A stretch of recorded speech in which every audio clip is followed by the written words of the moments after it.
Goliath is one that has fired the imaginations of billions of people around the world. And while reading the story in the Bible is riveting, it remains just that, a story. To gain a better understanding of what happened, you actually have to come to where the events took place. And that's what brings us here today, to Tel Azekah.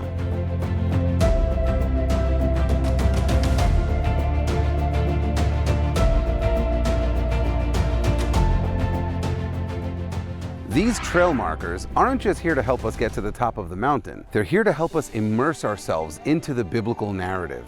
Each one is engraved with a single verse. As we walk by, they take us deeper and deeper into the drama that unfolded here thousands of years ago.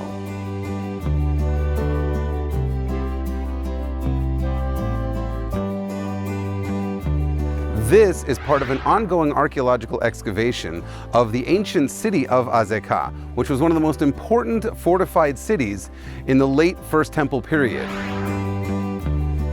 Archaeologists have already found remnants of a city wall as well as a fortress, which helps us understand what we've already learned from other archaeological finds in nearby Lachish, that Azekah wasn't some small town hamlet. Rather, it was a strategically important city that was fortified against enemy attacks.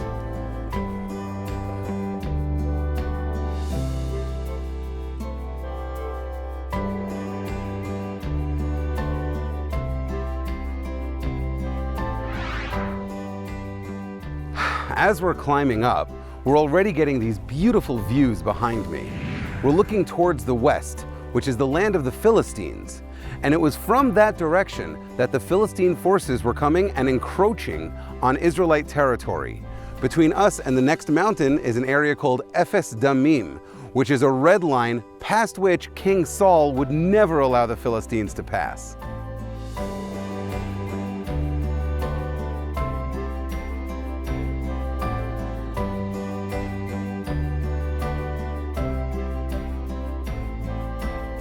I am just in awe of the beauty of this view, as well as the historical weight that it carries with it.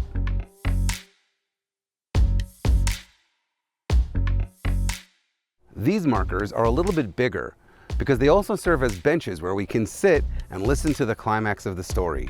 From here, we have a beautiful view of the valley where there was supposed to be a battle between the Israelites and the Philistines, but it ended up being a one-on-one showdown between David and Goliath. Let's go have a look.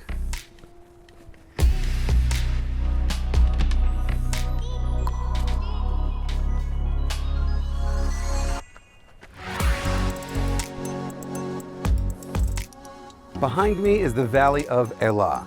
Valleys like this were used for agriculture in the biblical period, but sometimes they were also used for battles, and that's exactly what was supposed to happen between the Israelite forces and the Philistine forces.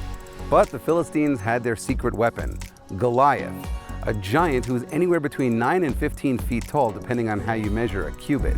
He would come out into the valley issuing a challenge, but no one was brave enough to take up the call.